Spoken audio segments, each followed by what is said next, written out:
Em dic Jean-Jacques Rousseau. Vaig néixer a Ginebra l'any 1712. Fill d'Isaac Rousseau, ciutadà, i de Susanna Bernard, ciutadana. Una herència força modesta que es va haver de repartir entre 15 germans. Va deixar el meu pare gairebé sense res i per subsistir només li va quedar el seu ofici de rellotger, en el qual la veritat era força destre. La meva mare, filla d'un ministre de l'església calvinista, era més rica, tenia enteniment i tenia bellesa. El 4 de juliol vaig ser batejat a la catedral de Sant Pere. 2 dies després, el 6 de juliol de 1712, la meva mare va morir. Isaac Rousseau i Susanna Bernard. Aquests van ser els autors dels meus dies. De tots els dons que el cel els havia concedit, l'únic que em van deixar en heretatge va ser un cor sensible. Aquest havia estat el causant de la seva felicitat i va ser l'origen de totes les desgràcies de la meva vida. Vaig néixer mort. Tenien poques esperances de mantenir-me en vida. Portava en mi, es veu, el germen d'una incomoditat que els anys han reforçat. Els meus ronyons fan sorra i pedretes. La meva bufeta de vegades s'embussa. Una germana del meu pare, una noia amable i sàvia, em va saber cuidar tan bé que em va salvar. No sé com vaig aprendre a llegir. Només tinc record de les meves primeres lectures i del seu efecte damunt meu. La mare havia deixat unes quantes novel·les. Mon pare i jo ens vam posar a llegir-les havent sopat. En un primer moment només es tractava d'exercitar-me a la lectura amb llibres entretinguts, però aviat l'interès es va tornar tan viu que llegíem sense repòs l'un i l'altre. I passàvem les nits en aquesta ocupació. No ho podíem deixar fins al final del volum. De vegades el meu pare, sentint de matinada les orenetes, deia tot avergonyit: «Au, anem a dormir. Jo sóc més criatura que tu». Les novel·les es van acabar amb l'estiu de 1719, quan jo tenia 7 anys. L'hivern següent ja va ser una altra cosa. Un cop exhaurida la biblioteca de la mare, vam recórrer la porció de la del seu pare que ens havia pertocat. Afortunadament hi vam trobar molt bons llibres: Bossuet, Plutarc, Ovidi, Fontenelle, Molière. Plutarc, sobretot, va esdevenir la meva lectura favorita. El plaer que sentia en rellegir-lo em va guarir una mica de les novel·les. Es pot dir que és l'únic autor que mai he llegit sense treure'n algun profit.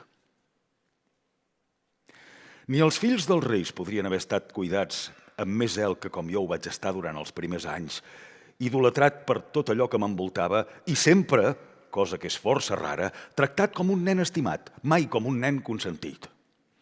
Ni una sola vegada, fins que vaig sortir de la casa paterna, no em van deixar córrer tot sol pel carrer amb els altres nens. Mai no van haver de reprimir en mi, ni tampoc satisfer-lo, cap d'aquells humors capritxosos que la gent imputa a la natura i que són fills de la mala educació. Tenia els defectes de la meva edat. Era xerraire, gormand, mentider, de vegades. Dec haver robat fruita, dolços, coses de menjar, però mai no vaig trobar plaer a fer mal, a trencar coses, a culpar els altres, a turmentar pobres animals. Recordo, però, una vegada que em vaig pixar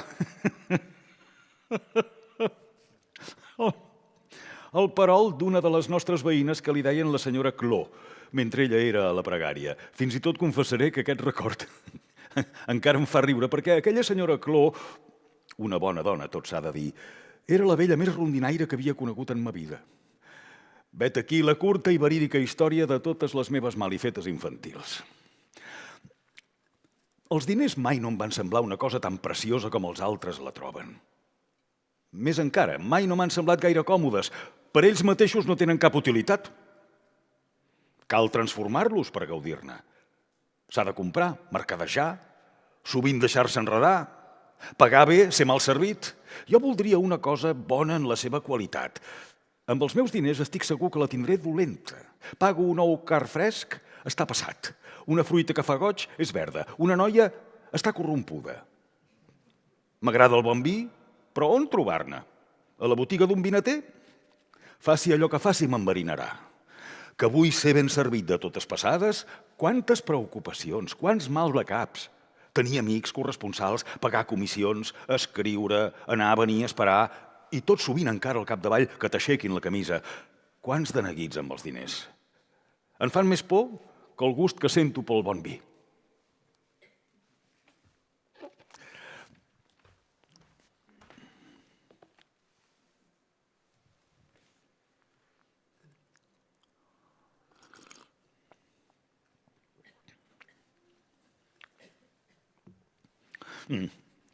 El temps passa de pressa. Seré breu. Tenia un germà, una mica més gran que jo, a qui les males companyies van arrossegar a la perdició. Jo vaig tenir la fortuna d'anar a parar sota la protecció de la senyora de Varennes, a la ciutat d'Annecy, el ducat de Savoia, que va completar la meva educació i em va convertir en un home en tots els sentits de la paraula. Ella tot just tenia 13 anys més que jo. Em va ajudar a aprendre dansa, a aprendre música, a formar-me a través de les lectures. Em va iniciar a la fe catòlica, en la qual vaig avenir-me a ser batejat per respecte d'ella. Vaig anar fins a Turí per fer-ho, ben lluny de Ginebra. Li ho dec tot. Tota la vida li vaig dir mamà. De records de la meva vida a prop d'ella en donaré un sol exemple que podrà fer jutjar de la seva força i de la seva veritat. El primer dia que vam anar a dormir a la seva casa de Les Charmettes, a prop de Chambéry, la mamà estava en una cadira de portadors i jo la seguia a peu. El camí fa pujada. Ella era força feixuga i per por de fatigar massa els portadors va voler baixar, si fa no fa, a mig camí per fer la resta a peu. Tot caminant, va veure una cosa blava entre els arbustos i em va dir: «Això és una pervinca encara en flor». Jo no havia vist mai cap pervinca, no em vaig ajupir a examinar-la i sóc massa curt de vista per distingir les plantes de terra des de la meva alçada. Em vaig limitar a fer-hi un cop d'ull de passada.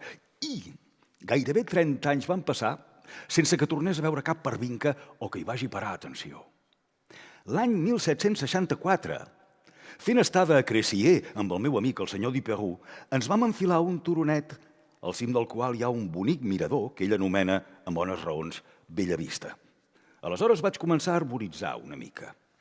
Pujant i mirant entremig dels arbustos, vet aquí que llanço un crit de joia. «Ah, això és una pervinca!» I ho era, en efecte. El meu amic es va adonar de la meva emoció, però n'ignorava la causa.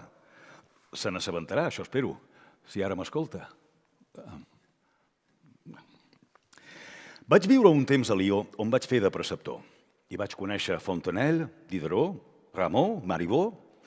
Vaig escriure una mala comèdia que es deia Narcís. Vaig fer música. Vaig inventar un sistema de notar-la, de transposar-la, d'ensenyar-la. Era un sistema per xifres. Els amics em van animar a anar a París a presentar-lo. Un home jove, deien, amb les teves qualitats, ha d'anar a París. I vaig arribar que tenia 30 anys. El 22 d'agost de 1742 vaig tenir l'honor de llegir a l'Acadèmia la memòria que havia preparat sobre el meu sistema de música. Tot i que aquella il·lustre assemblea era segurament molt imposant, m'hi vaig sentir molt menys intimidat que davant de certes senyores i vaig defensar passadorament bé les meves lectures i les meves respostes. La memòria va triomfar i em va valdre molts compliments que em van sorprendre tant com em van afalagar. Al capdavall, malgrat les bones paraules, de tot allò no em va sortir res i em vaig trobar al carrer i amb pocs diners a la butxaca. Però en lloc de basquejar-me, em vaig dedicar tranquil·lament als plaers de la vida durant 3 mesos. La seguretat, la voluptat, la confiança amb la qual em lliurava a aquella vida indolent i solitària quan no tenia recursos per fer-la durar 3 mesos és una de les singularitats de la meva vida i una de les extravagàncies del meu humor. L'extrema necessitat que tenia que la gent pensés en mi era precisament allò que em llevava el coratge de mostrar-me. I la necessitat de fer visites me les va tornar insuportables, fins al punt que fins i tot vaig deixar de veure els acadèmics i altres persones de lletres entre les quals ja m'havia esmunyit. Marivaux, mossèn de Mably, Fontenelle van ser gairebé els únics a casa dels quals vaig continuar anant alguna vegada. El primer, fins i tot, li vaig ensenyar la meva comèdia Narcís. Li va agradar i va tenir la bondat de retocar-me-la. Diderot, més jove que ells, era, si fa o no fa, de la meva edat. Li agradava la música, en coneixia la teoria, ell i jo en parlàvem, També em parlava dels seus projectes d'obres. Tot plegat va formar de seguida entre nosaltres uns lligams més íntims que van durar 15 anys i que probablement encara durarien si, malauradament, i ben bé per culpa seva, jo no hagués estat empès a fer el mateix ofici que ell. Esperava així, tranquil·lament, que els diners se m'acabessin i estic segur que hauria arribat fins al darrer cèntim sense neguitejar-me gens ni mica si el pare Castel, jesuïta, a qui anava a veure a vegades quan baixava el cafè, no m'hagués arrencat de la meva letargia. El pare Castel era ben boig. Era matemàtic, era físic, era músic. Havia inventat un clavicèmbal cromàtic on cada nota feia aparèixer un color i que li servia, això deia, per tocar colors. Però també era un bon home. Li feia mal veure'm consumir-me d'aquella manera sense fer res. Com que els músics, em va dir, com que els savis no volen cantar la vostra cançó, canvieu de corda i aneu a veure les dones. Potser tindreu més èxit per aquella banda. He parlat de vos amb la senyora de Besonval. Aneu a veure-la de part meva. És una bona dona que rebrà de gust un compatriota del seu fill i del seu marit. A casa d'ella hi trobareu la senyora de Breuil, la seva filla, que és una dona intel·ligent. També hi va la senyora Dipa, a qui també he parlat de vos. Porteu-hi la vostra obra. Tenen ganes de veure-us i us rebran bé. A París no es pot fer res sense les dones. Són com les corbes de les quals els savis som les asímptotes. Ens hi acostem sense parar, però no les toquem mai. Les dones van canviar la meva sort. Elles em van introduir al món i per elles vaig aconseguir un lloc de secretari a l'ambaixada a Venècia, on vaig poder accedir a moltes relacions. L'any 1745 vaig conèixer la Thérèse Levasseur i la vaig llogar perquè em portés la casa. No m'ha estat només una ajuda. Amb ell he tingut 5 fills que just en néixer he fet portar a l'hospici. No soc l'únic que ho va fer en aquells dies. Ni la Teresa ni jo no ens podíem dedicar a les criatures. Jo tenia feina a fer-me veure i ella tenia feina a fer que el meu aspecte fos presentable. Teníem massa feina, tots dos. I vet aquí que va arribar l'estiu de 1749. Jo complia 37 anys. Aquell any de 1749 va ser d'una calor excessiva. Diderot havia estat empresonat a la torre del castell de Vincennes perquè algú va trobar que la seva carta sobre els cecs contenia una declaració d'ateisme. S'hi va estar mesos tancat. Jo el visitava amb regularitat. Hi ha 2 llegües de París a Vincennes. Com que no em podia permetre de pagar cotxes de plaça, jo anava i venia a peu i caminava de pressa per arribar més aviat. Els arbres de la carretera, sempre esporgats a la moda del país, gairebé no feien gens d'ombra i tot sovint, rendit de calor i de cansament, m'ajaia per terra quan no podia més. Vaig prendre el determini, per moderar el meu pas, d'agafar algun llibre. Un dia vaig agafar la revista del Mercure de France i tot caminant i fullejant-la, em vaig topar amb aquesta pregunta proposada per l'Acadèmia de Dijon per al premi de l'any següent. Si el progrés de les ciències i les arts havia contribuït a corrompre o a depurar els costums. Si mai alguna cosa s'ha semblat a una inspiració sobtada, això va ser el moviment que em va provocar en mi aquella lectura. Tot d'un plegat em sento l'esperit enlluernat per un miler de llums. Multitud d'idees vives se m'hi presenten a la vegada amb una força i una confusió que em deixen en un trasbals inexpressable. Sento el meu cap carregat d'un atordiment semblant a l'embriaguesa. Una violenta palpitació m'oprimeix. Em pesa el pit. Com que no puc respirar caminant, em deixo caure sota d'un dels arbres de l'avinguda i allà passo mitja hora en una agitació tal que quan m'aixeco m'adono que tinc tota la pitrera de la jaqueta xopa de les meves llàgrimes, sense haver-me adonat que em vessava. Oh, amics meus, si hagués pogut escriure la 4ª part d'allò que vaig veure i sentir sota d'aquell arbre, amb quina claredat hauria fet veure totes les contradiccions del sistema social? Amb quina força hauria exposat tots els abusos de les nostres institucions? Amb quina simplicitat hauria demostrat que l'home és bo per naturalesa i que són només les institucions socials aquelles que fan que els homes esdevinguin perversos? En arribar a Vincennes em trobava en un estat d'agitació que semblava un deliri. Diderot se'n va adonar, li vaig dir la causa i li vaig llegir d'acord la meva argumentació que havia escrit amb llapis a sota d'aquell arbre que era una alzina. Em va exhortar que donés volada a les meves idees i que em presentés el premi. Ho vaig fer i a partir d'aquest instant vaig estar perdut. La resta de la meva vida i de les meves desgràcies van ser l'efecte inevitable d'aquell instant d'extraviament. Vaig treballar aquell discurs d'una manera ben singular i que he seguit gairebé sempre en les meves altres obres. Li vaig consagrar les meves nits d'insomni. Meditava dins del llit amb els ulls clucs i girava i capgirava els períodes a dins del meu cap amb uns esforços increïbles. Després, quan havia aconseguit quedar content, els dipositava a la memòria fins que pogués deixar-los damunt del paper. Però el temps de llevar-me i de vestir-me m'ho feia perdre tot. I quan m'asseia davant del paper no em retornava al cap gairebé res d'allò que havia composat. Vaig decidir fer servir de secretària la senyora Levasseur, la mare de la Thérèse. Els havia donat allotjament a ella i al seu marit a casa meva i era ella la que, per estalviar-me un domèstic, venia cada matí a encendre'm el foc i ajudar-me a vestir-me. Quan arribava, jo li dictava del llit estant la feina de la nit. I aquesta pràctica, que vaig seguir durant molt de temps, em va salvar de molts oblits. Quan el discurs va estar enllestit, el vaig ensenyar a Diderot, que es va mostrar satisfet i em va indicar algunes correccions. Val a dir que aquesta obra, plena d'abrandament i de força, manca absolutament de lògica i d'ordre. De totes les que han sortit de la meva ploma és la més feble de raonament i la més pobra de ritme i d'harmonia, perquè, per més que em pugui haver nascut amb un cert talent, l'art d'escriure no s'aprèn mai de la nit al dia. Aquí en tinc uns quants fulls.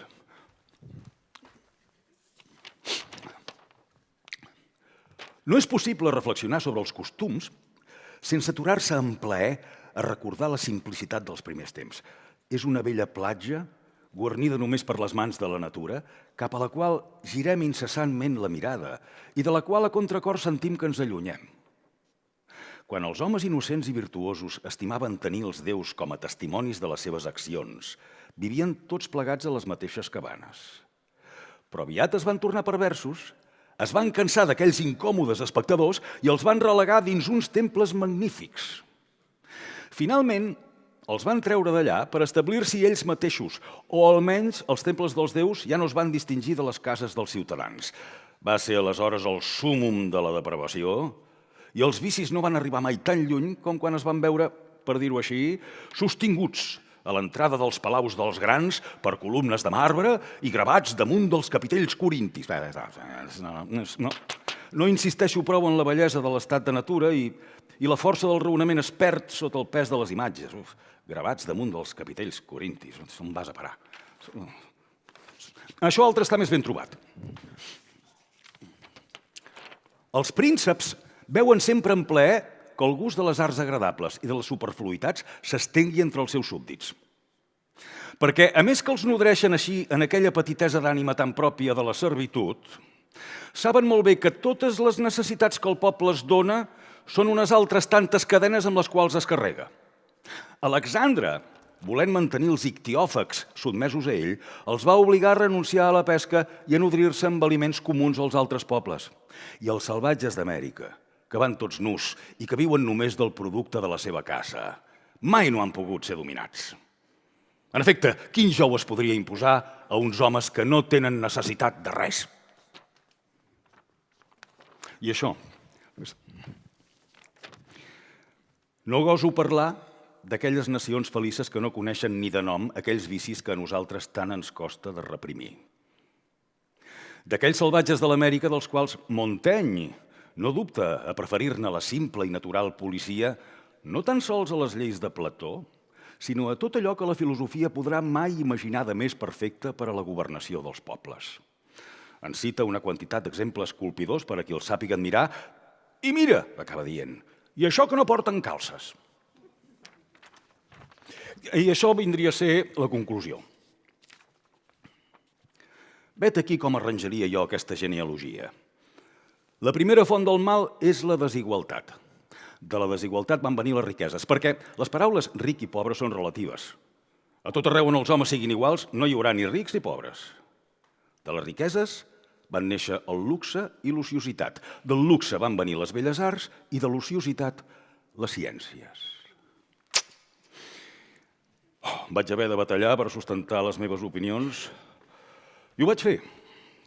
I un tal senyor Bord, que quan vivia a Lió s'havia mostrat força amic meu, ara sortia públicament a censurar-me. Vaig haver de fer pública una carta que li responia. D'allà són aquestes paraules. Pressuposen que els primers homes van ser perversos i d'aquí conclouen que l'home és pervers per naturalesa. No és aquesta una afirmació d'importància lleugera i em sembla que hauria valgut la pena que fos demostrada. Els anals de tots els pobles que hom gosa citar com a prova són força més favorables a la suposició contrària i farien falta molts i molts testimoniatges per obligar-me a creure en una absurditat. Abans que les esfereïdores paraules de teu i de meu fossin inventades, abans que hi hagués homes d'aquesta espècie cruel i brutal que s'anomena dels amos, i d'aquella altra espècie d'homes murris i mentiders que anomenem esclaus. Abans que hi hagués homes prou abominables per atrevir-se a tenir béns superflus mentre d'altres homes morien de fam, abans que una dependència mútua els hagués obligat a tots a fer-se astuts, envejosos i traïdors.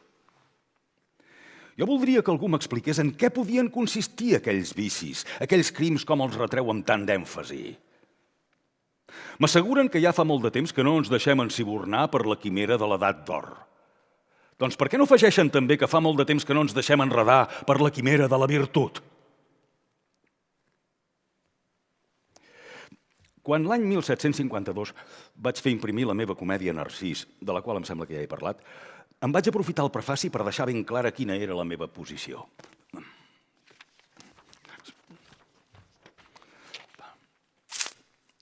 Un salvatge és un home i un europeu és un home. El mig filòsof conclou de seguida que l'un no val pas més que l'altre.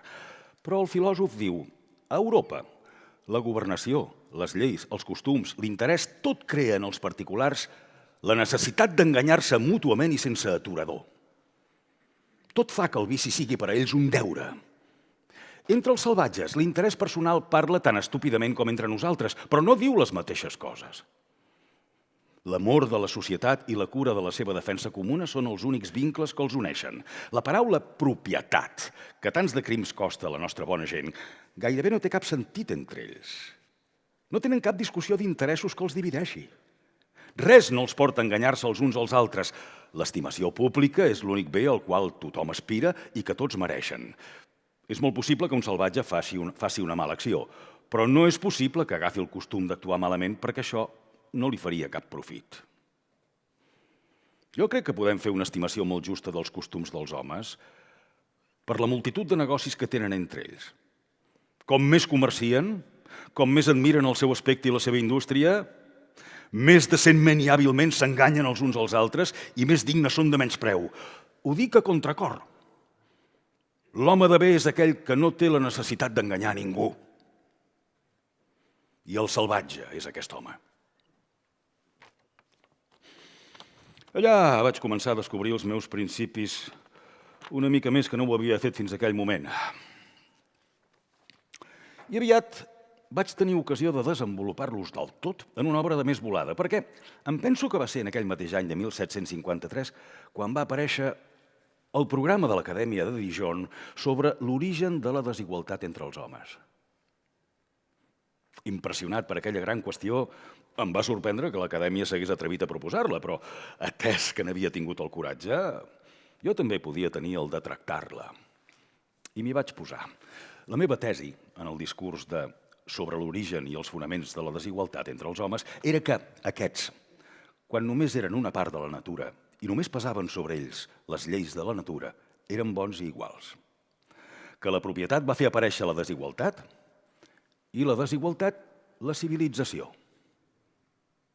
Per sostenir bé aquest raonament, havia de tenir una idea clara de com era aquell primer home salvatge, aquell home en estat de natura, i aquesta qüestió de la qual els meus detractors van fer bandera i que van voler ridiculitzar, jo l'abordava amb molta cautela. Que els meus lectors no es pensin que goso presumir d'haver vist allò que tan difícil de veure em sembla. He encetat alguns raonaments, he sostingut algunes conjectures, no tant amb l'esperança de resoldre la qüestió, com amb la intenció d'aclarir-la i de reduir-la al seu veritable estat. D'altres poden anar segurament més lluny per aquest mateix camí, sense que sigui fàcil per ningú arribar al seu terme, perquè no és cap empresa lleugera destriar què hi ha d'originari i què d'artificial en la natura actual de l'home i conèixer un estat que ja no existeix, que tal vegada no ha existit cap dia i que probablement no existirà mai, i del qual tanmateix és necessari que en tinguem unes nocions justes per judicar bé el nostre estat present. Ja sé que ens repeteixen constantment que no hi hauria res de tan miserable com l'home en aquell estat. I si és veritat, com crec haver demostrat, que fins al cap de bastants segles no va poder tenir el desig i l'ocasió de sortir-ne, n'hauríem de culpar la natura i no pas aquella qui ella hagués constituït així. Però, si comprenc bé el terme miserable, aquesta paraula és una paraula que no té cap sentit o que no vol dir res més que una privació dolorosa i el sofriment del cos o de l'ànima. A mi m'agradaria que m'expliquessin quina pot ser la mena de misèria d'un ésser lliure, el cor del qual està en pau i el cos en salut. Em demano quina de les dues, si la vida civil o la vida natural és la més subjecta a fer-se insuportable per a aquells que en gaudeixen. Al nostre voltant gairebé només veiem persones que es queixen de la seva existència i alguns fins i tot se la treuen si això està en la seva mà i la reunió de les lleis divina i humana amb prou feines és prou forta per aturar aquest desordre. Jo em pregunto si mai algú ha sentit dir que un salvatge en llibertat hagi ni tan sols pensat en queixar-se de la seva vida i en donar-se la mort. Que no jutgin, doncs, amb tant d'orgull de quin cantó es troba la veritable misèria. Més aviat podríem dir que els salvatges no són dolents precisament perquè no saben què vol dir ser bons. Perquè no és ni el desenvolupament de les llums ni el fre de la llei, sinó la calma de les passions i la ignorància del vici, allò que els priva d'actuar amb malícia. Limitats només al sentit físic de l'amor i prou feliços per ignorar aquelles preferències que n'irriten el sentiment i n'augmenten les dificultats, els homes han de sentir menys freqüentment i menys vivament les flamarades del temperament i, per tant, han de tenir entre ells unes disputes més infreqüents i menys cruels. La imaginació que tants estralls fa entre nosaltres no s'adreça mai a uns cors salvatges. Cadascun d'ells espera pacíficament l'impuls de la natura, s'hi lliura sense haver de triar amb més plaer que furor i un cop satisfeta la necessitat, tot el desig s'apaga. És, doncs, una cosa indiscutible que l'amor mateix, així com totes les altres passions, només en societat i no en l'estat de natura, ha adquirit aquest ardor impetuós que tan sovint el fa funest per als homes. I representar els salvatges com homes que passen tot el seu temps a degollar-se entre ells per sadollar la seva brutalitat és la cosa més ridícula que hi ha, ja que aquesta opinió és directament contrària a l'experiència i que els caribes de tots els pobles existents, aquell que fins avui s'ha apartat menys de l'estat de natura, són precisament els més pacífics en els seus amors i els menys subjectes a la gelosia, malgrat que viuen en un clima xardorós que semblaria donar sempre una activitat més gran a aquestes passions. Concloguem que, errant pels boscos, sense indústria, sense paraula, sense domicili, sense guerra i sense vincles, sense cap necessitat dels seus semblants i sense cap desig de perjudicar-los, l'home salvatge, subjecte a poques passions i bastant-se a si mateix, només tenia els sentiments i les llums propis d'aquest estat, que no sentia més que les seves veritables necessitats, que no mirava més que allò que creia tenir interès de veure i que la seva intel·ligència no feia més progressos que la seva vanitat. Si per atzar feia algun descobriment, ben poc podia comunicar-lo si no reconeixia ni tan sols els seus fills. L'art moria amb el seu inventor. No hi havia ni educació ni progrés. Les generacions es multiplicaven inútilment i com que cadascuna partia sempre del mateix punt, els segles s'escolaven en tota la simplicitat de les edats primeres. L'espècie ja era vella i l'home continuava sent un nen. Tothom pot veure que, com que els lligams de la servitud només estan formats per la dependència mútua dels homes i les necessitats recíproques que els uneixen, és impossible subjugar un home sense haver-lo posat abans en la situació de no poder prescindir d'un altre. Situació que, com que no existeix en la natura, i deixa tothom lliure del jou i fa que sigui inútil la llei del més fort. Pensem una mica, afigurem-nos les imatges. La gent es va acostumar a reunir-se davant de les cabanes o bé al voltant d'un gran arbre. El cant i la dansa, fills veritables de l'amor i del lleure, van esdevenir l'entreteniment, o més ben dit, l'ocupació dels homes i les dones ociosos i aplegats. Cadascun d'ells va començar a mirar els altres i a voler, ell mateix, ser mirat. I l'estima pública va tenir un preu. Aquell que cantava o que ballava millor, el més guapo, el més fort, el més hàbil o el més eloqüent, es va convertir en el més considerat, i aquest va ser el primer pas cap a la desigualtat i al mateix temps cap al vici. D'aquelles primeres preferències van néixer per una banda la vanitat i el menyspreu, per l'altra la vergonya i l'enveja. I la fermentació causada per aquests nous llevats va produir finalment uns compostos funestos per a la felicitat i la innocència.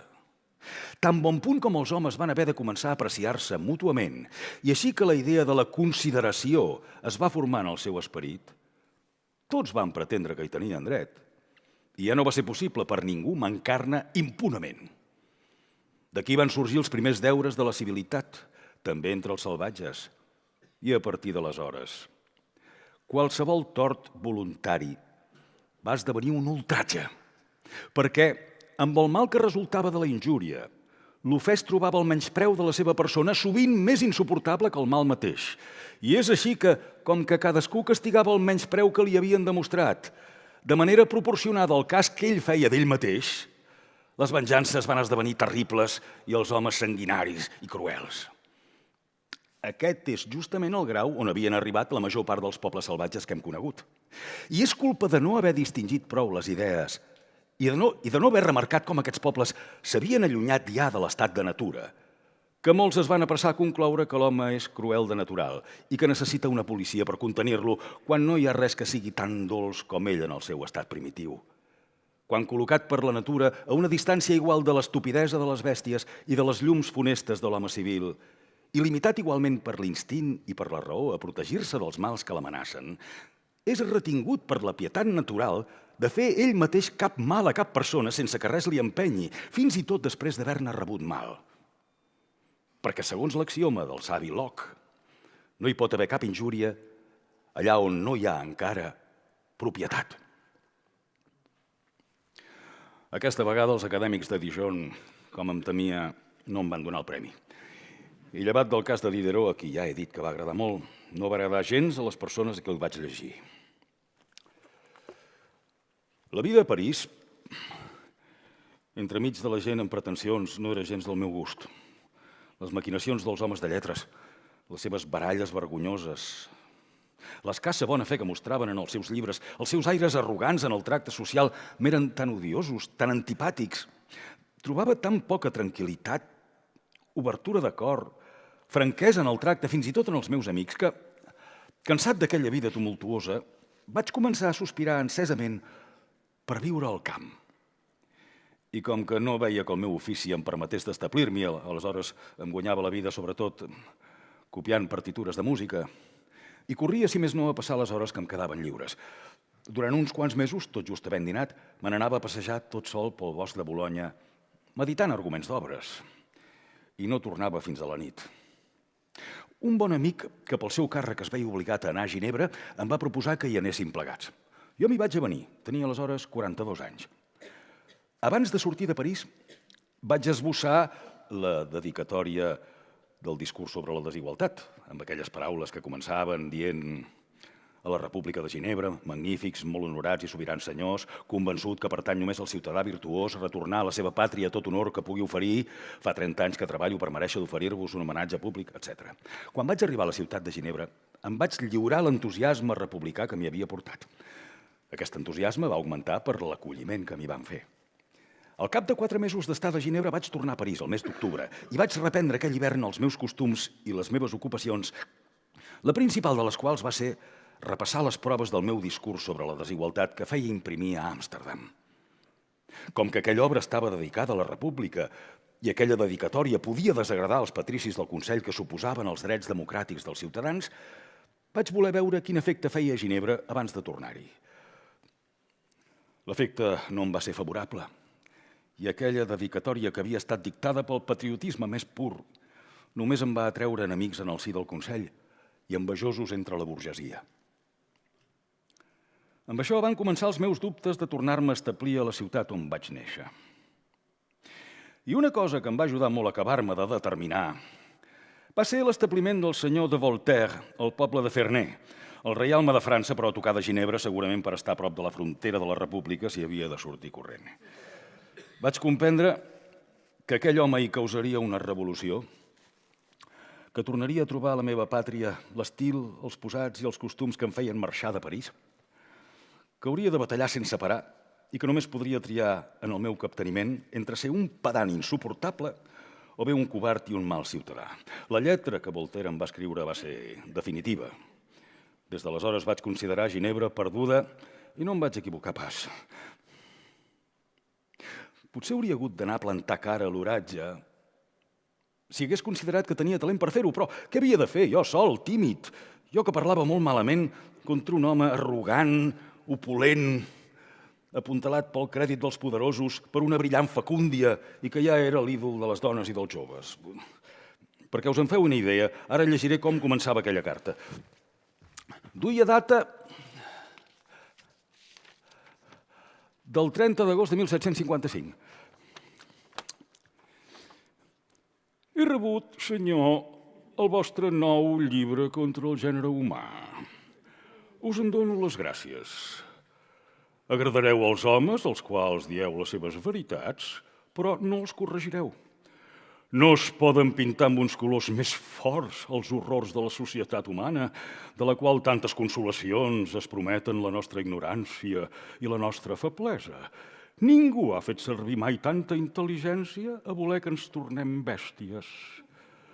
Agafen ganes de caminar de 4 grapes quan llegim la vostra obra.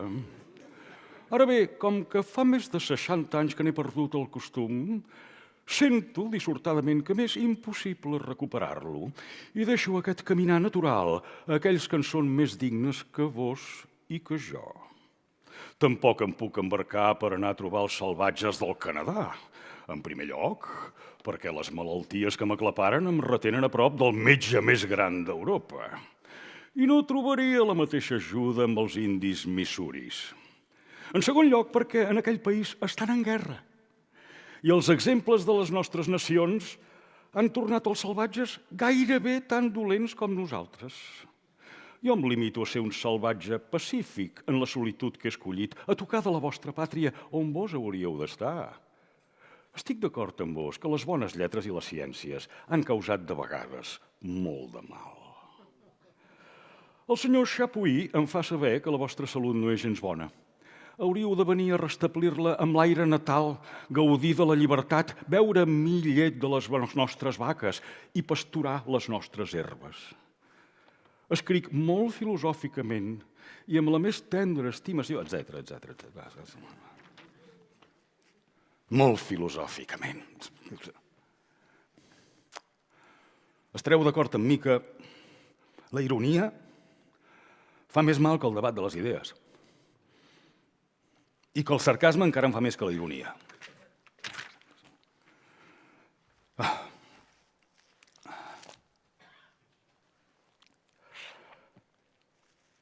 No em vaig retirar a Ginebra.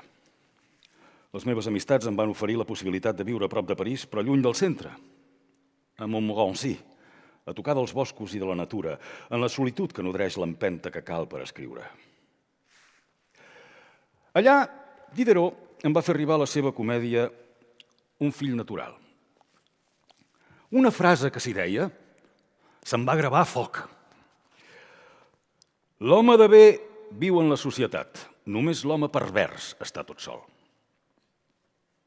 Jo m'havia retirat voluntàriament a la solitud d'aquell racó de món. Només l'home pervers està tot sol. No podia ser més clara la intenció.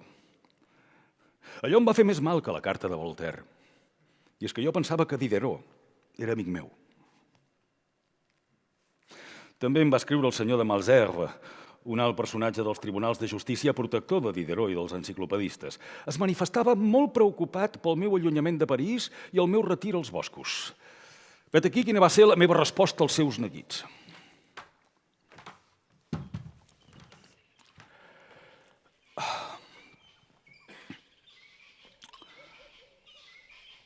No sabria pas dir-vos, senyor, com m'ha impressionat veure que em teníeu pel més dissortat dels homes.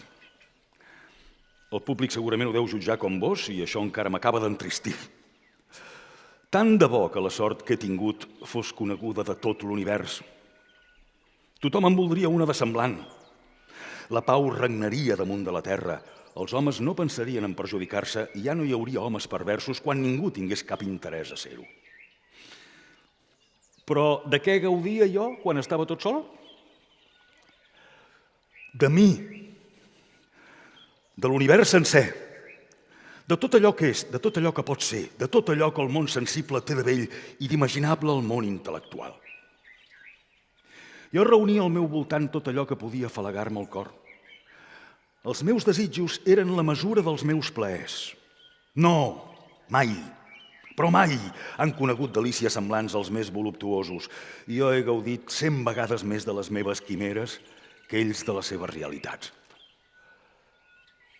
Quins temps pensaríeu, senyor, que jo recordo més sovint i més de gust en els meus somnis? No són pas els dels plaers de la meva joventut.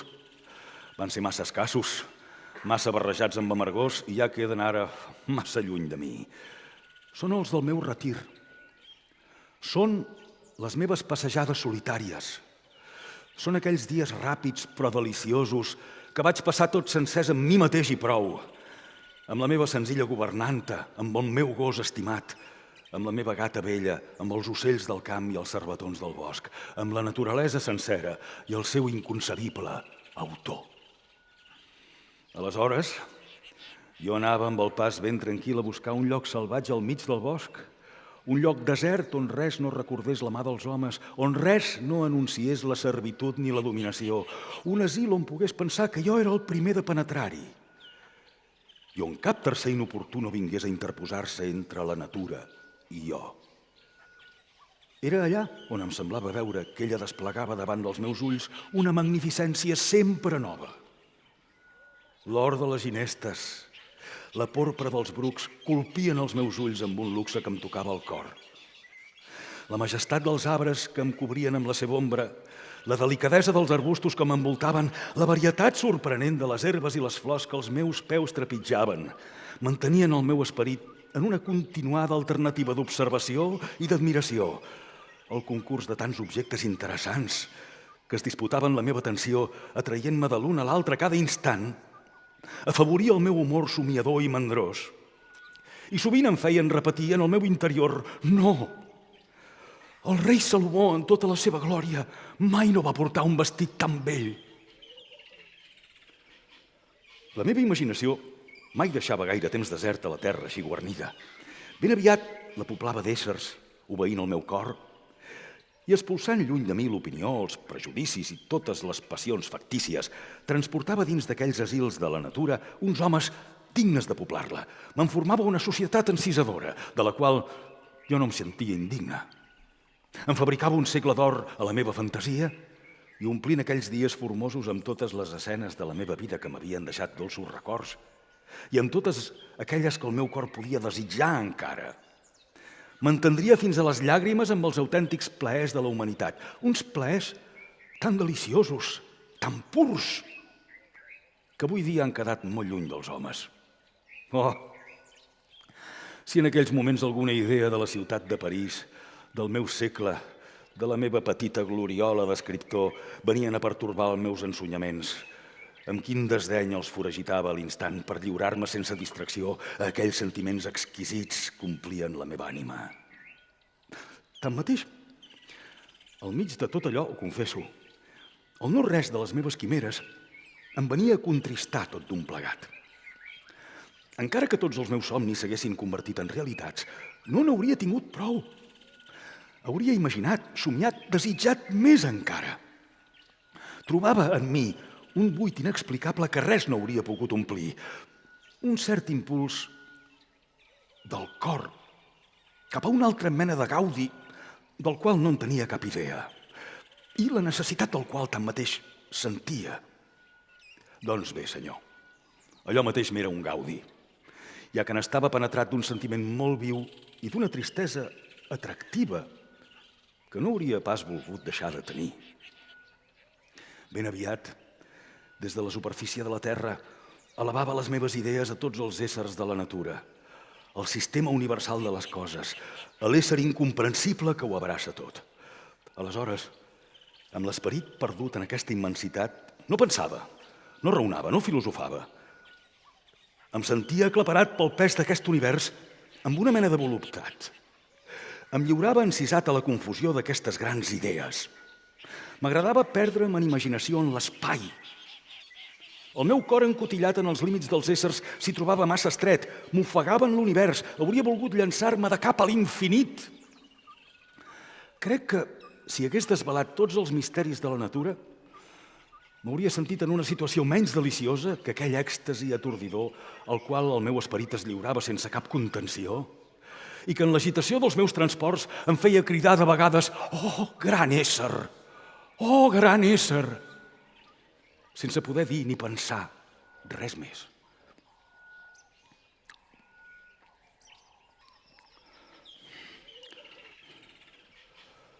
Però ja està fet. Ja només em queda que acabar el llarg somni, perquè els altres ja són tots fora del meu abast. I ja és molt si em puc prometre encara algunes de les hores delicioses que he passat al castell de Montmorency. Sigui com sigui, ja veieu com tot això m'ha afectat. Judiqueu-me per tota aquesta confusió si em valc l'esforç, perquè jo mateix sóc incapaç de posar-hi ordre i ja no tinc coratge per tornar a començar. Si aquest quadre verídic m'ha fet perdre la vostra benevolència, hauré deixat d'usurpar una cosa que no em pertanyia. Però si la conservo serà per mi més valuosa encara i com si fos més meva.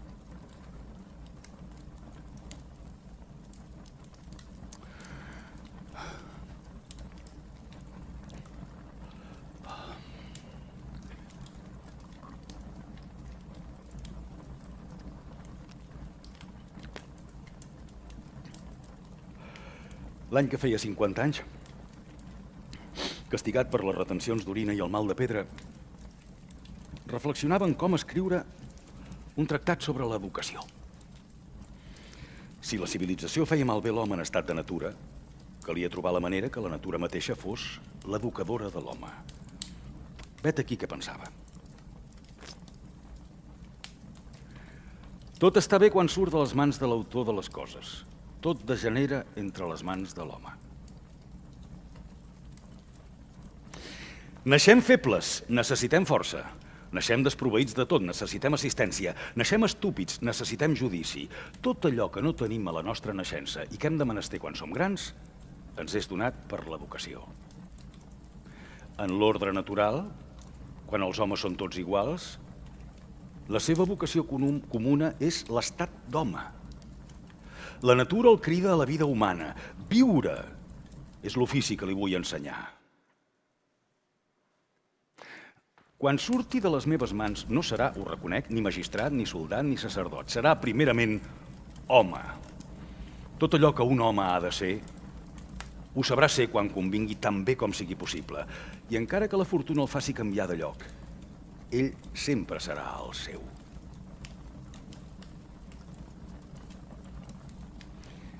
És molt senzill. Observeu la natura i seguiu el camí que ella us traça.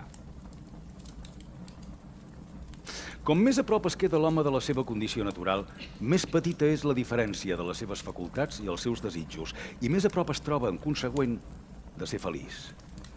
Mai no és menys miserable que quan sembla desproveït de tot. Perquè la misèria no consisteix en la privació de les coses, sinó en la necessitat que en sentim.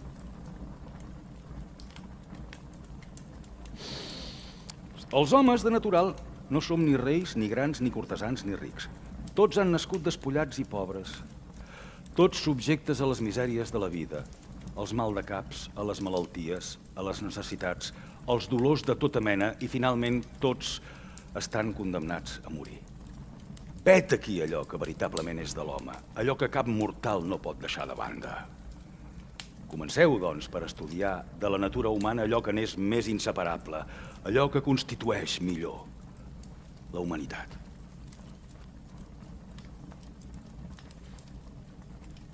Els homes no són fets per viure amuntegats en formiguers, sinó escampats damunt la terra que han de cultivar. Com més s'agrupen, més es corrompen. L'home de tots els animals és el més incapaç de viure en ramat. Els homes, amuntegats com moltons, moririen tots al cap de molt poc. L'alè de l'home és mortal per als seus semblants. Això és veritat tant en sentit propi com en sentit figurat. Les ciutats són el pou on s'estimba l'espècie humana. Tornem als boscos.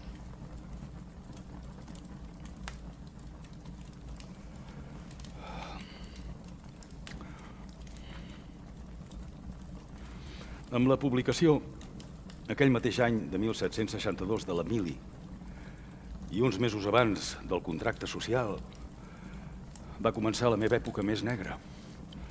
A París es va dictar un ordre de detenció en contra meva i vaig haver de fugir de França. Ginebra no m'era un bon refugi.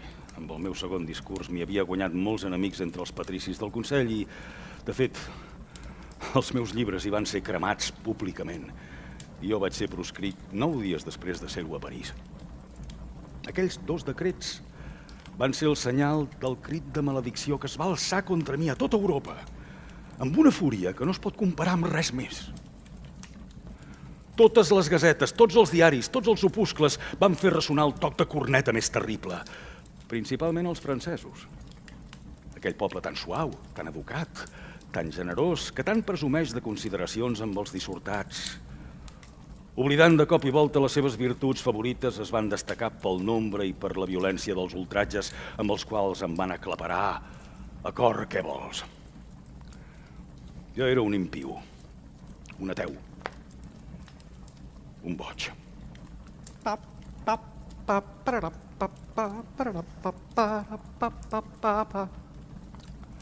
Un fanàtic,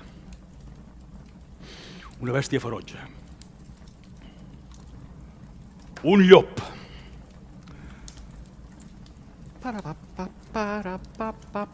L'endeví del poble.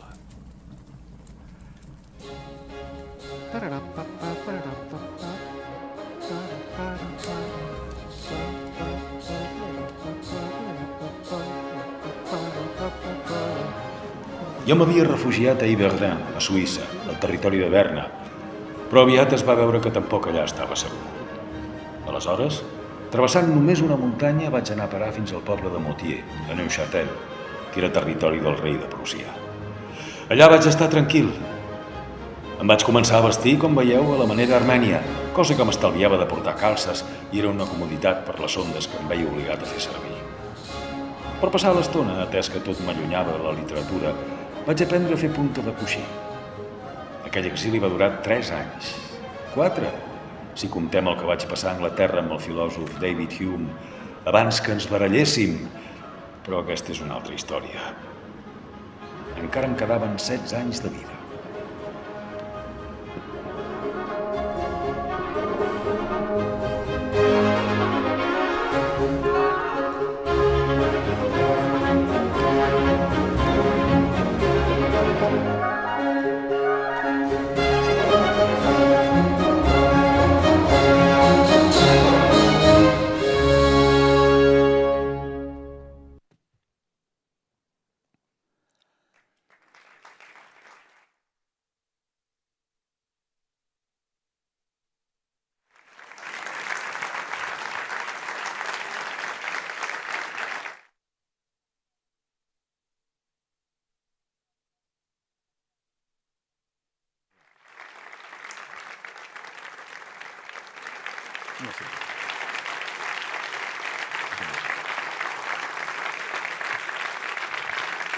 Joan Casas.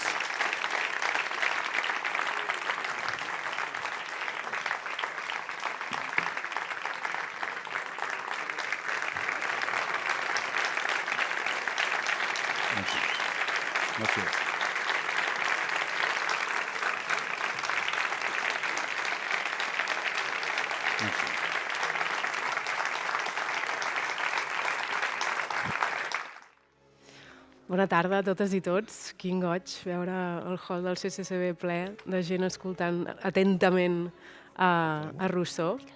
Benvinguts a aquesta inauguració del Festival Clàssics de la 6a edició. estem molt contents d'inaugurar una altra edició amb la complicitat de moltes institucions que esteu aquí i centrats en aquest tema que ens sembla, vaja, que és òbviament urgent i a la vegada per nosaltres té una poètica especial perquè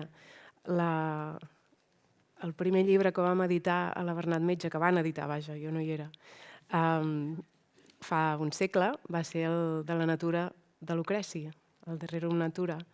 I començar aquest segon centenari centrant-nos, agafant aquest fil, no? Agafant aquest inici nostre, com tornant a obrir el cercle però amb espiral des d'un altre lloc, perquè el món ha canviat molt des de fa un segle, ens semblava molt bonic i a la vegada urgent, el present ens ho reclamava. No? I quan ens plantejàvem quins textos havien d'estar presents en aquesta edició al voltant de la natura, va ser molt clar que volíem tornar a Rousseau.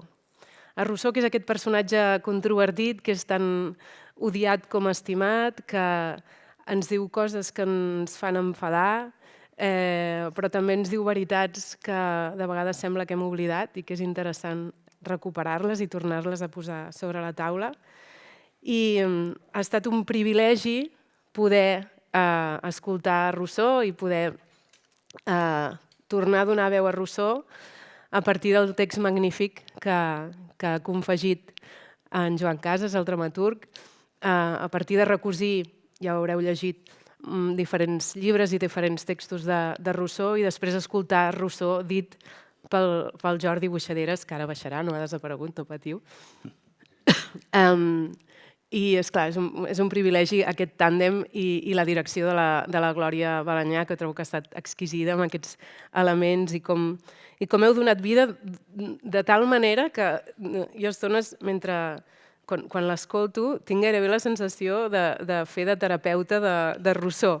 D'alguna manera, clar, ens està confessant coses i ens està dient coses íntimes i d'alguna manera, mentre l'escoltes, malgrat potser abans de tornar-hi hi havia idees seves que et grinyolaven, com deia la Begoña l'altre dia, després de llegir el text em deies aquesta vegada llegint-lo gairebé em reconcilio amb Rousseau, oi, deies? Bé, doncs per començar aquesta breu taula de reflexió volia començar amb una pregunta oberta i és a partir de... Joan, si vols comencem per tu. L'altre dia comentaves com la primera vegada que tradueixes Rousseau el tradueixes per encàrrec, no? I d'alguna manera fas una feina lingüística filològica, però no entres necessàriament en les idees. Mentre que ara, amb aquesta proposta, comentaves que has entrat a fons en Rousseau i d'alguna manera l'has conegut per primera vegada més a fons, malgrat ja l'havies treballat, però et volia demanar, després d'aquesta feinada navegant en textos de Rousseau, com et quedes? Què veus? Què ens vols dir de Rousseau així d'entrada? Què és el que més t'ha remogut, t'ha copsat, t'ha interessat? A mi potser d'aquesta... És la tercera vegada que m'hi acosto.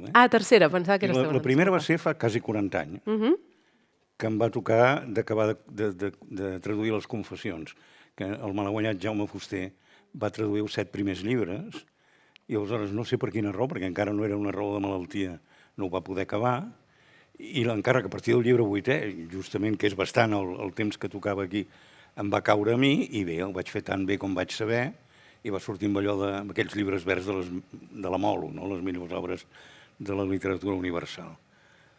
Després va haver-hi una segona aproximació com a professor de l'Institut del Teatre, sobretot la carta de Lambert i les opinions que ell tenia sobre el teatre i sobre l'òpera, que em van fer rellegir en aquell moment, per exemple, la novel·la Eloïsa es parla bastant de teatre i sobretot d'òpera en el text. I allà hi va haver-hi un segon tracte i després el tenia oblidadíssim fins que ha aparegut aquesta possibilitat. A mi el que més m'ha fascinat d'aquest últim viatge hi ha hagut dues coses. Una, buscava textos, se m'havia suggerit que busqués textos a les passejades el Reverie du promeneur solitaire, els ensonyaments del passejant solitari, per parlar de la relació ell mateix amb la natura. Però vaig topar amb les cartes a Malesherbes, que em van semblar quasi bé un manifest romàntic, abans d'època, i que són molt més sintètiques, a més, que no el que després desplega en els ensonyaments. I te'n vaig a dir por, perquè segurament és la citació més llarga que hi ha en el text, és el de la carta de Malesherbes, que està pràcticament sencera, però em semblava que valia la pena aquest Rousseau que vaticinava el romanticisme. I vaticinava la relació amb la natura dels romàntics. I l'altra cosa és, dius, aviam, quan acabes amb el Rousseau de 50 anys, que és el Rousseau del contracte social i de l'Émile, gairebé has de triar si acabes amb el contracte social o si acabes amb l'Émile. Jo vaig optar per l'Émile, per raons en part inconfessables, però que confessaré. Ara que no hi ha ningú, Ara que no hi ha ara les ningú. confessaràs. Ara que no hi ha ningú, les confessaré. Com que era una sessió de teràpia, això. Ja Sí, perquè de cop se'm va obrir un estrany paral·lelisme entre Rousseau i Pasolini. Jo havia treballat no fa gaire les cartes que formen el paquet de cartes dedicat a Eugène Nariello de les Lettere Luterane, que són els articles que va escriure Pasolini l'últim any de la seva vida, l'any 75, fins que el van assassinar. I allà hi ha un projecte pedagògic que jo crec que és completament rousseauià, que Pasolini no arriba a poder desplegar, però com a mínim ho planteja. És clar, i d'alguna manera el primer que fa és inventar-se el seu educand, que és el que fa Rousseau també amb l'Émile, no? S'inventa l'educand per educar-lo. El que passa és que Pasolini no pot anar gaire més enllà d'inventar-se Eugène Nariello, que és un nano napolità, que és una mica el seu somni d'una certa puresa anterior a això que ell anomenarà una mutació antropològica, però no ho pot desplegar. Aleshores, aquest Rousseau educador, tot i que probablement és el pare, crec jo, d'algun dels grans disbarats de la pedagogia actual, em fascinava més que no el Rousseau polític, el pare de la Revolució Francesa. No? I per això, en el text que vaig decidir proposar aquí, la lectura s'acabava amb l'Émile, amb aquest intent de pedagogia, amb aquestes propostes pedagògiques, que són molt contradictòries i tenen la seva gràcia, també. No res, això és el que puc dir. Molt encert, trobo, perquè és una via que és interessant posar sobre la taula avui, no? Justament que estem amb tants debats. Benvingut, Jordi, i enhorabona per aquesta magnífica lectura. Estàvem justament fent una pregunta en obert de com us havíeu quedat després de tornar a Rousseau, en el teu cas. O bé, si vols et deixo respirar i li demano primer a la Begoña, oi, que acabes de seure. Doncs això, Begoña, l'altre dia em deies, mira, després d'aquesta lectura gairebé em reconcilio amb ell. Quines eren les reserves que tenies prèviament i quines s'han esvaït després d'aquesta lectura o com a mínim posat en suspens? Sí, home, les reserves que tenia són les que, diríem, no són gens, diríem, estranyes, o vull dir que són les reserves que habitualment des de l'àmbit de la filosofia, quan llegim avui, en altres claus que no són les claus de la il·lustració, per exemple, també és pare de la il·lustració, podríem dir, no? Doncs, clar, ens obliguen a rellegir els textos, a revisar-los amb una mirada crítica, no? Perquè Rousseau, el que em fascina a mi de Rousseau i el que d'alguna forma he recuperat en aquesta ocasió de retrobar-lo, ha estat el seu caràcter contradictori, o el caràcter contradictori del que planteja. Diríem que per mi és el que és més fascinant i també des d'una perspectiva filosòfica el més interessant. Vull dir que veus aquest autor, aquest home, aquest filòsof, aquest ciutadà que procura veritablement, com diu, d'una banda, aquest sistema universal tancat on tot encaixa i on tot fa sentit, i per l'altra veus que s'hi baralla sense parar, no? Perquè res no encaixa en última instància. I m'ha semblat molt tendre d'alguna manera, no? També sentir-lo ara com algú que, com ell deia, no? En aquest text elaborat per l'ocasió, no? Pel Joan Casas, algú que gaudeix de quimeres i no de realitats, no? I penso que si d'alguna manera alguna objecció podem fer, no només al pensament de Rousseau, sinó a qualsevol pensament d'aquest ordre, no? Que en el cas de la filosofia europea doncs és la major part, no? Des dels inicis fins ara, és precisament això, no? El fet d'insistir una vegada i una altra a gaudir de quimeres i no de realitats, és a dir, a no parar esment a la realitat, no? I adoptar aquesta posició còmoda, no? En última instància, per bé que en el cas de Rousseau, com hem sentit, no sempre ho fos de còmode. No? Clar, jo justament escoltant-lo també pensava això que dius, no? Que la història de la filosofia està farcida d'entelèquies que estan dissociades de la realitat.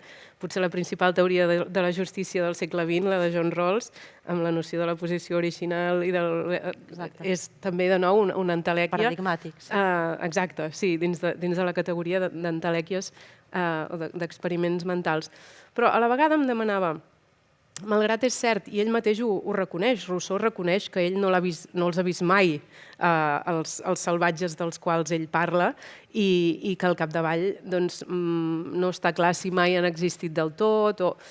Malgrat això, o sigui, malgrat el fet que sigui una entelèquia, el que em demano constantment és si ens ajuda a pensar i ens ajuda a situar, és a dir, si a partir de l'elaboració d'aquesta entelèquia aconseguim il·luminar contradiccions o riscos o perills de la realitat tal com és. És a dir, a ell aquesta entelèquia li permet fer-nos notar que potser, aquest trinomi que estableix, no? Que potser l'origen del mal està en la propietat, en la desigualtat derivada de la propietat i en la civilització derivada de la propietat i la desigualtat. No?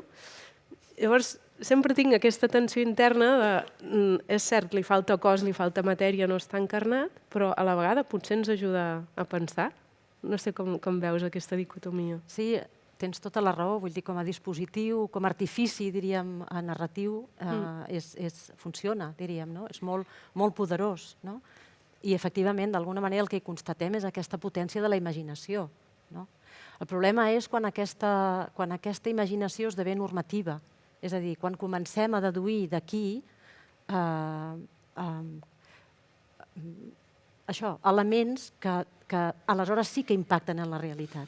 No? Diríem, políticament, èticament, estem vivint avui, diríem, no? Les conseqüències d'haver justament operat d'aquesta manera amb aquests artificis narratius, no? Que sí que ens han ajudat a pensar, però que han comportat per a gran part de la població d'aquest planeta estar relegada a un segon lloc, o estar menys tinguda, o estar oprimida, o estar... No? I en el cas de Rousseau, què no li perdonaries, diguéssim? Què creus que de les seves idees ha estat més nociu, d'alguna manera? Clar, jo pobre de mi, vull dir que no seré jo ara qui pengi de la forca Rousseau en absolut, però diríem, el faria corresponsable perquè, és a dir, ell i sovint es procura defensar Rousseau dient no, com a la majoria de filòsofs del context que coneixem, no és que són fills de la seva època. I és cert que són fills de la seva època, però en el cas de Rousseau penso que és completament erroni, és no fer justícia quedar-nos aquí. Rousseau és el pare monumental del pensament il·lustrat, del pensament de la Revolució Francesa, vull dir que és algú que és pare de la cultura, de la vida, del marc de sentit i de pensament, diríem, que compartim, no? I el que no li perdonaria és haver transmès amb la força, amb la fermesa que ho va fer, aquesta estructura, aquesta lògica, diríem, dicotòmica que fa que quan pensem oposant una cosa a una altra, cultura-natura, per exemple, en aquest cas, no? I valorant un d'aquests dos elements per sobre d'un altre, establint una jerarquia i a partir d'aquí doncs això, impactant en la realitat, en els éssers humans, en els animals, en les plantes, en el context el que amb Spinoza podríem anomenar una escala naturae, no? Estant l'home aquí dalt i després la dona i després, etcètera. Així fins a arribar als minerals. Clar, d'alguna manera la perpetuació d'aquest esquema mental binari que hem anat perpetuant ja des de molt abans. I reforçant-lo. Jordi, ara sí. Després de donar veu a Rousseau. Sí. Què? Sí, bé, ha estat un viatge. Jo penso que per això ho heu fet, no? Que els temps que corren doncs, ens remeten una mica al seu pensament i ens fan tornar-nos a fer les preguntes. La pregunta que ell fa és molt radical, no? Ha valgut la pena sortir, fer el primer pas cap a la civilització? Ja fer el primer, no? I clar, en els temps que veiem cada dia que la nostra societat està fonamentada en sofriment i per tots costats, des de la història, però en l'actualitat també, penso que ens la fem, aquesta pregunta. No ens l'hauríem fet de la mateixa manera potser fa 10 anys o fa 20 anys, però ara mateix jo personalment me la faig molt. Ha valgut la pena tot això? Tot aquest sofriment que hi ha hagut fins ara i que continua existint per aquesta pobra societat nostra que amb prou feines, sí, hi ha un cert benestar, uns certs drets, una certa democràcia, però què més, no? Això és tot. I llavors, d'altra banda, el viatge de conèixer-lo com a persona, conèixer-lo, de sondejar-lo una mica com a personatge. És un personatge fondíssim i amplíssim i és una anguila, escapa per tot arreu, no? Allò mateix de la típica contradicció aquesta quan llegeixes que ha tingut 5 fills i els ha deixat tots només néixer a l'asil i se n'ha desentès perquè ell no podia. I després vas escriure tot el que vas escriure, vas fer tot el que vas fer i opines tot el que opines. És un personatge que ha escrit molt sobre ell mateix, que es poden llegir moltes coses que te l'arribes a estimar perquè és com indefens i és com potser paranoic, no? El Joan Casas diu és una mica paranoic, és possible, però... Sí. Però, no sé, també t'identifiques, et pots identificar en aquest personatge que ell mateix confessa que no té món, que no se sap desenvolupar a l'hora de fer converses enginyoses, respostes enginyoses contra Voltaire, contra la societat, i que ell, el seu terreny, el seu refugi és la soledat, la reflexió personal. També hi simpatitzes, vull dir que no ho sé, és amor i odi. Jo és que, a veure, jo penso que en el seu moment Rousseau és un personatge tremendament incòmode. Ell sent grans incomoditats, però vull dir, carregar-li a coll el farcell de la il·lustració tampoc seria massa just. A mi m'agrada molt la història paral·lela, ja que el mateix Rousseau insisteix que eren, si fa no fa, de la mateixa edat, entre Rousseau i Diderot. Tenen moltes coses en comú. Venen de muntanya, tots dos venen de muntanya. Tots dos som fills d'artesans. Diderot és fill d'un fabricant de ganivets, de l'Àncara. Rousseau és fill d'un rellotger. Tots dos baixen a París a fer fortuna. No són fills de grans senyors, no venen de grans famílies. Han tingut accés a la cultura una mica per atzar. Vull dir, el Rousseau insistirà en el paper que juga la senyora de Varens en la seva educació integral. I és aquesta educació la que ho permet anar allà on s'ha d'anar, que és a París. S'ha d'anar a París a posar en joc el que tens.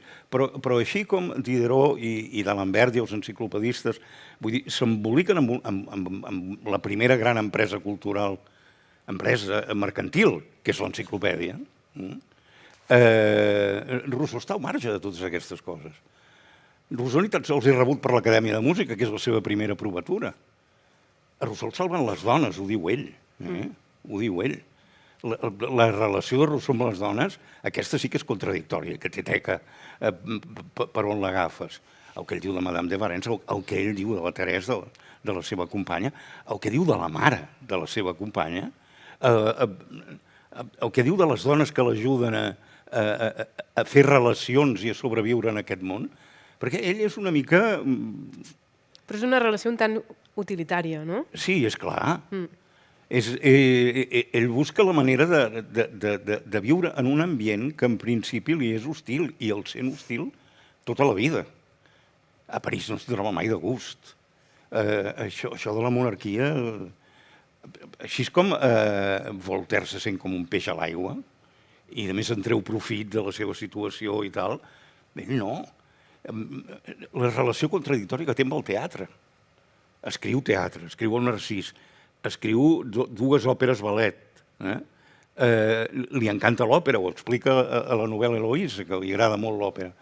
Però al mateix temps, quan de Lambert escriu l'article Ginebra a l'enciclopèdia i proposa, que diu que una de les coses que li falta a Ginebra per ser la ciutat perfecta és teatre. Aleshores s'encén i diu ni parlar-ne, i escriu la cèlebre carta de Lambert, que és una carta que és tot un llibre, no? La carta de Lambert sobre els espectacles de Ginebra, que diu no, de cap manera, perquè és el pare també d'aquesta idea que ens ha perseguit els teatreros tota la vida, que els teatreros són mala gent, que no som gent de bé, que portem la corrupció dels costums a les ciutats, que què és això? Que el teatre a Ginebra, ni parlar-ne. És una contradicció en pota, Rousseau. A mi el que em fascina és això. Sí, és aquesta condició contradictòria. Que vol i dol, no? Vol i dol, i no se sent bé en el món i fa el contrari. No troba un encaix gairebé enlloc. Es baralla amb tothom. Es baralla amb Voltaire, per raons òbvies, però es baralla amb el seu amic Diderot, es baralla amb tots els enciclopedistes. Hume l'acull amb els braços oberts i al cap d'un any ja estan a matar, no? I ha de sortir corrent d'Anglaterra. Vull dir, era un personatge incomodíssim. Jo crec que com a personatge de teatre és fascinant. Home, i tant. I tant que sí. I que hauríem de fer una obra de teatre. Això s'ha de convertir en monòleg, això ho tenim clar. Abans deia, Jordi, que una de les preguntes radicals que planteja Rousseau, que és molt rellevant avui, és aquesta pregunta per si ha valgut la pena tot plegat, no?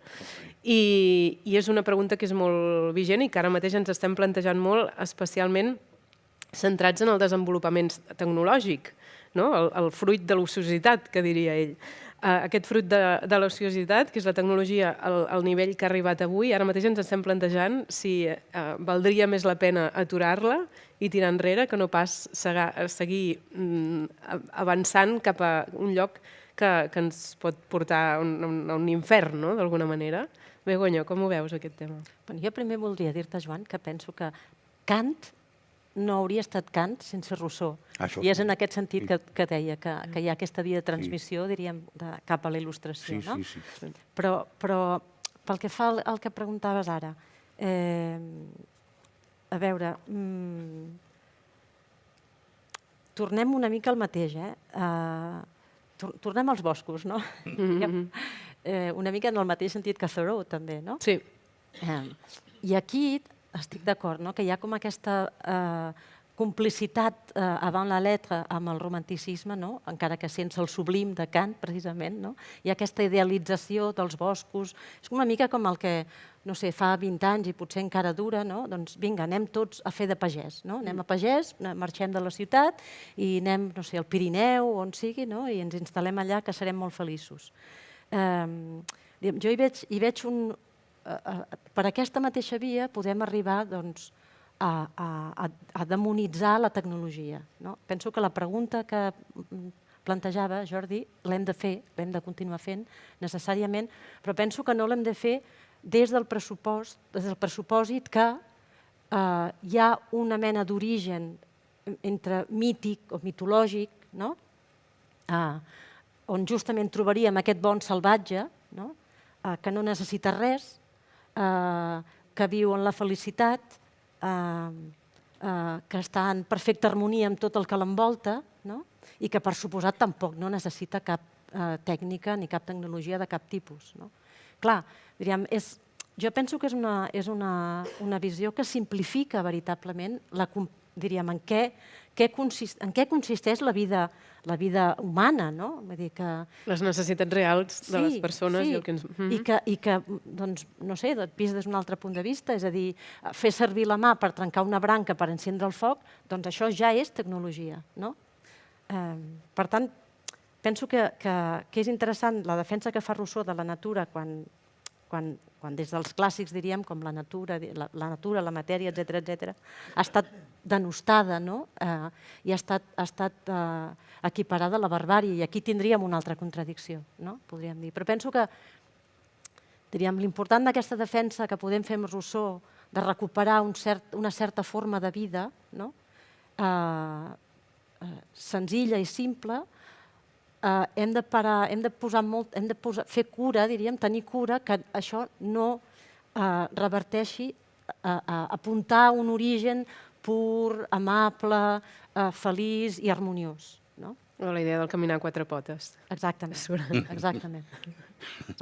Bueno, Voltaire era un esperit fi. Voltaire era un esperit molt fi, molt fi, molt fi. La carta és fantàstica, la carta és sensacional. Jo penso de tota manera que vivim uns moments, en aquest moment precís, hi ha tota una sèrie de coses que encarnen la tecnologia i que ens fan por. Hem viscut...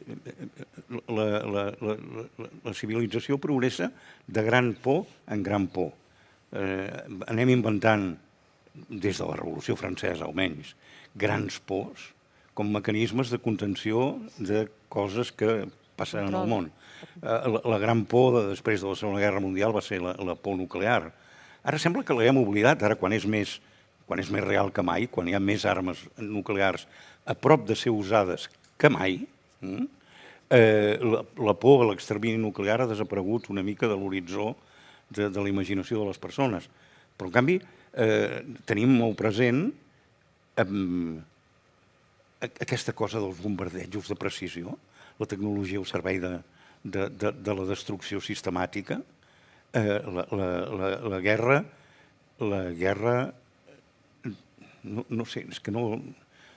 Dir la guerra d'Israel és fer servir malament una paraula, perquè les guerres, per exemple, a Rússia, a Ucraïna hi ha una guerra, hi ha dos exèrcits enfrontats. Allà hi ha una guerra. A l'Orient Mitjà no. A l'Orient Mitjà hi ha un gran exèrcit contra la meitat de la humanitat. Però identifiquem la tecnologia amb l'exèrcit. Estem en vigílies immediates d'unes eleccions als Estats Units on el gran recolzador de Donald Trump és un senyor que ha fet de la tecnologia la seva fortuna. El senyor Elon Musk, no?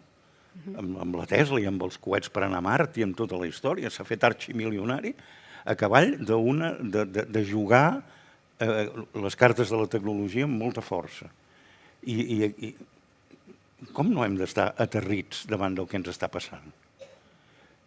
Somiar un retorn a la natura és més il·lusori que mai, no? Entre altres coses perquè on tornaríem, no? On aniríem? És que no hi ha hagut mai la natura pura, en estat pur. No.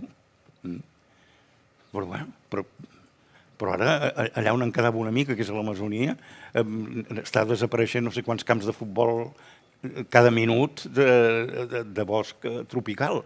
On podem anar? On podem tornar? Jo vull anar als boscos de Montmorency, a veure si encara hi són.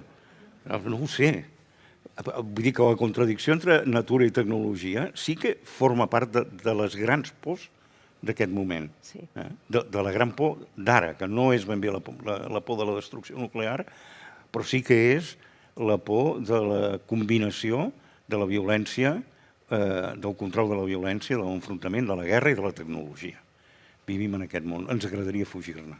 I aquest desig de la natura com a refugi, el que dèieu, encara és més vigent que mai i més impossible que mai, no? Però hi és aquest desig de la... Sí, però hem de parar de nou molt de compte a no pensar que en la natura no hi ha violència. Clar. Perquè aleshores, veritablement, diríem, en tots els àmbits, vull dir, i també hi ha una dimensió natural, diríem nosaltres, si podem dir-ho així, no? Que justament també es fa manifesta en aquestes expressions de violència. No?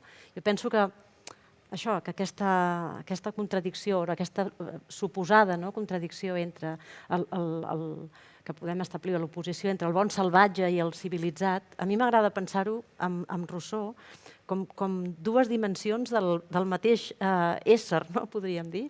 És a dir, en tothom hi ha un bon salvatge, si és que volem donar crèdit a aquesta figura, no? I pensar en els termes que diríem, en què Rousseau ens convida a pensar-ho, per pensar, diríem, el que ens envolta, el món, les relacions, però no hi ha un bon salvatge en estat pur, diríem, no existeix com a tal, és una ficció, no?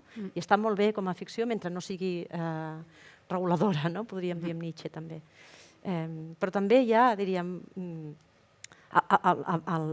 alhora que aquest bon salvatge hi ha un civilitzat, no? Vull dir que serà bo, serà dolent. Per altra banda, una qüestió que a mi em sembla molt divertida és que sigui necessari adjectivar el salvatge, no? Per què cal adjectivar el salvatge com a bo? No, perquè n'hi ha d'altres, diu ell, que l'adjectiven com a dolent.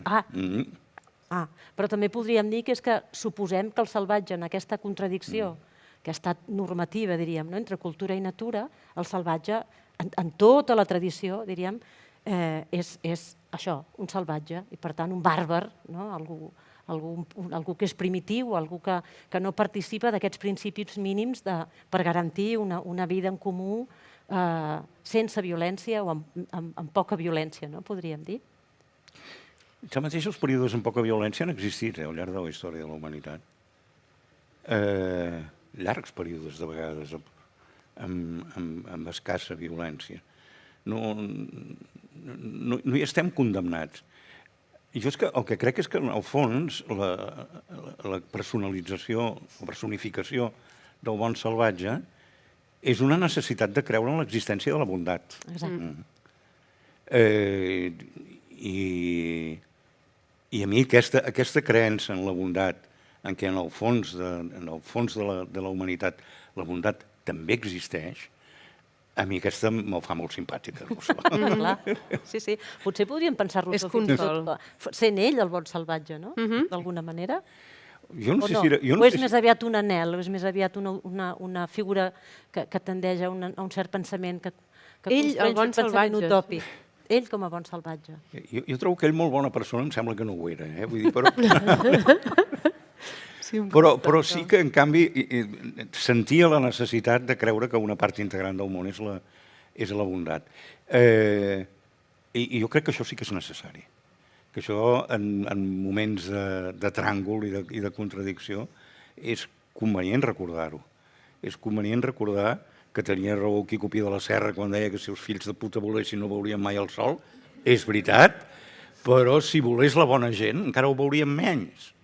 Perquè hi ha més bona gent que fills de puta. El món és ple de bona gent. No sé si salvatges o no salvatges, però hi ha bona gent.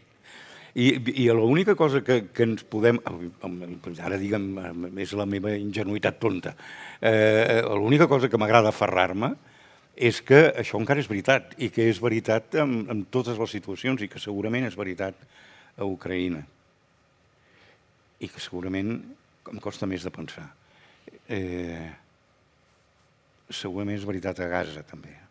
Costa més de pensar. Costa molt de pensar el que està passant allà. A mi em costa molt de pensar. Si realment si anem a una de les preguntes cabdals de la filosofia, que és l'home és bo o dolent per naturalesa, i aquí s'obren dues grans tradicions, no? I podríem situar Rousseau, naturalment, en la tradició que respon a la pregunta, dient que l'home l'ésser humà és bo per naturalesa, i a l'altra banda hi situaríem a Hobbes, per exemple. Esclar, és cert que el fet que existeixi una tradició de pensament que es decanta per una resposta positiva, com a mínim és consol per tots nosaltres. A mi em consola. Va ser com allò de l'àcid sulfúric, d'aquell que deia l'àcid sulfúric és un líquid incolor, inodor, insípid i que és molt bo per beure. I que el professor que l'examinava se'l va quedar mirant així, va dir, vol dir? Diu, home, a mi m'agrada. El que passa és que jo no sé si podem dir de manera tan contundent, sí, que que Rousseau tira per la via de que l'home és bo per naturalesa. Per començar, no? No, no, no. Per començar, hauríem de veure, és a dir, quan diem l'home, de qui estem parlant, que aquí ja si haguéssim de començar a posar filtres, diríem, no? Per revisar de manera crítica aquest pensament en la seva tradició, podríem dir, hauríem de veure què vol dir l'home aquí exactament, no? De què estem parlant. Però em sembla que diríem, l'home no és bo per naturalesa perquè en el moment en què, en el context en què ho planteja Rousseau, el traiem de l'estat de naturalesa, per dir-ho així, les coses comencen a anar maldades. No? I a mi el que em crida molt l'atenció és com el mal de la civilització, segons Rousseau, rau en la necessitat i en la dependència. No? Però clar, jo em feia la pregunta, no? I ara també quan escoltava el Jordi, però quina forma de vida no rau la necessitat i en la dependència? No? És a dir, de nou em condueix a pensar que aquest artifici, aquesta ficció que construeix Rousseau té un punt molt d'idealista, molt de romanticista, fins i tot d'utòpica, podríem dir. Més que estar en el passat, aquest bon salvatge està com... És un horitzó. És com un horitzó al qual tendiríem. Per això, suposadament, perquè no puc imaginar-me una forma de vida en què la necessitat i la dependència no siguin un fet cada dia. Qui no necessita? Qui no depèn? I fins i tot hi ha com això, propostes, diríem, de pensament avui, des dels feminismes decolonials, per exemple, però abans Spinoza mateix, en què la vida no s'entén si no és com a xarxa, en termes de simbiosi, en termes de... Per tant... M'ha cridat l'atenció d'aquest text, construint-lo, lligant-lo, que és com si l'origen de la desigualtat anés retrocedint. En un moment determinat, l'origen de la desigualtat rau en la propietat. En un altre moment rau en la dependència mútua i en l'ordre. I en un altre moment encara va més enrere i diu que, i parla d'aquesta imatge tan bonica, davant de les cabanes, els homes cantant i ballant, per fer-se veure i per ser reconeguts. I que de cop en el reconeixement, en això que ara ens agrada tant de ser reconeguts, en el reconeixement rau l'origen primer de la desigualtat. En aquesta necessitat. El desig. En voler ser mirat. En voler ser mirat.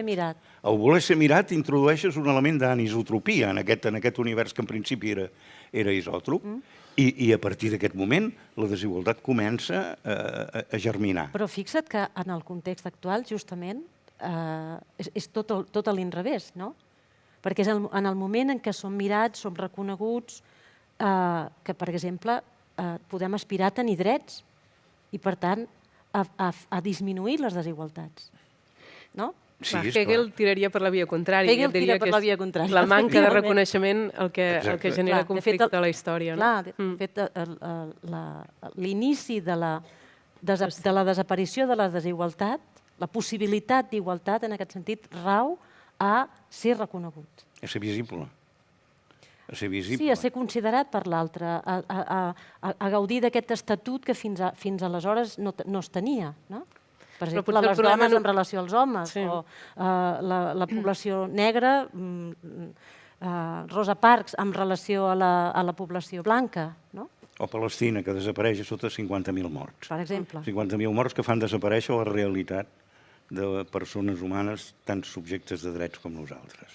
Clar, però potser el problema en el fons, que és aquesta entelèquia fictícia, és que ell situa el problema en aquesta necessitat de reconeixement que és humana, però ell la qualifica de l'origen del problema, no reconeixent aquesta necessitat primera, no? Exacte. Anem tancant. Jordi, suposo que cada personatge que interpreteu, cada text que porteu a escena, no et parlo en tercera persona tu, sinó em refereixo als actors,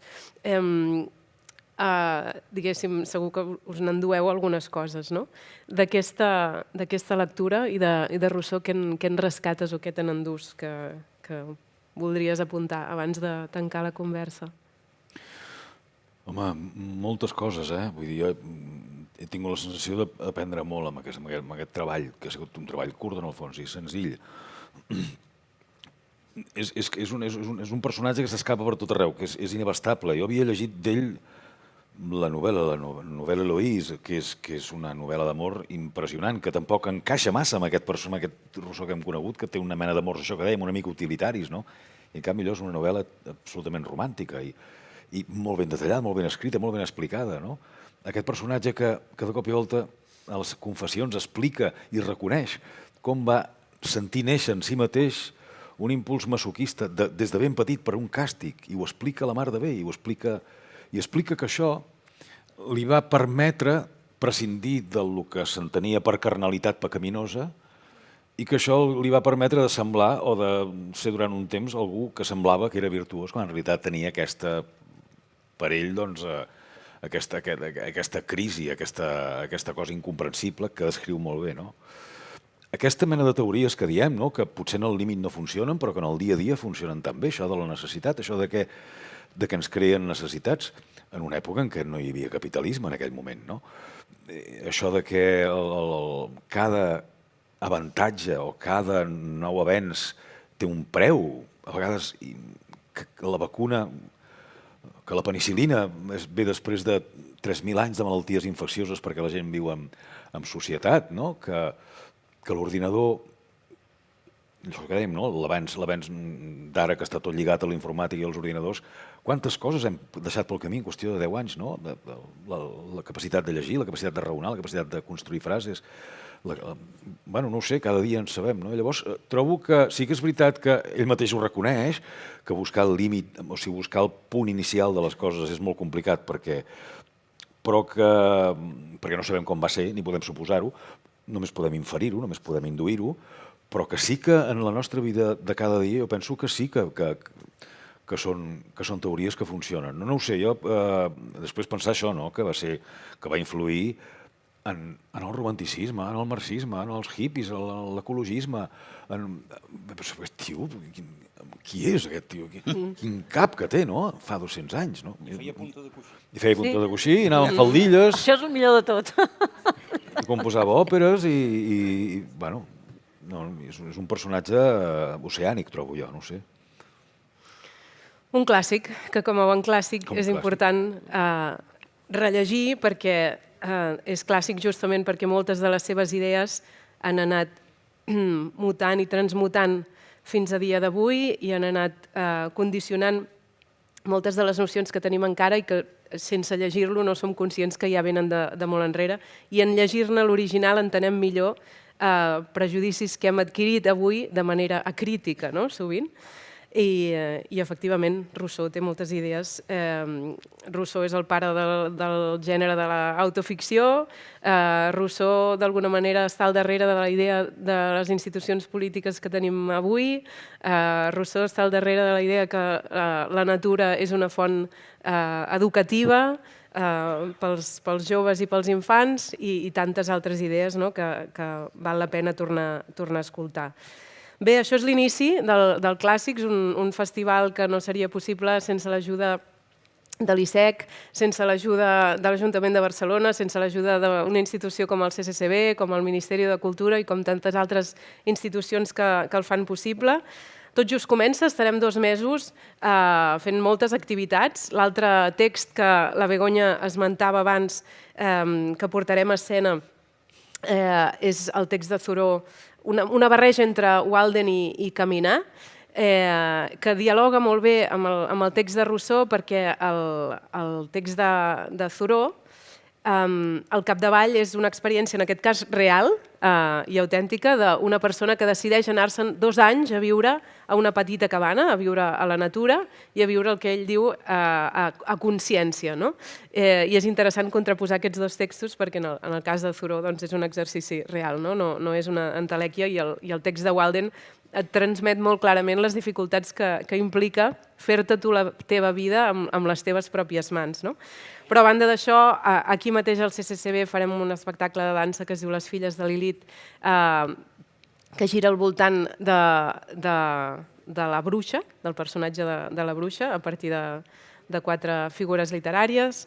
Farem converses, concerts, a la capella fem un concert recital a partir d'una residència de creació que han fet amb la poeta Alice Oswald a les runes d'Empúries i que serà preciós. Bé, moltes coses, ja veureu el programa, que segur que l'heu trobat a l'entrada.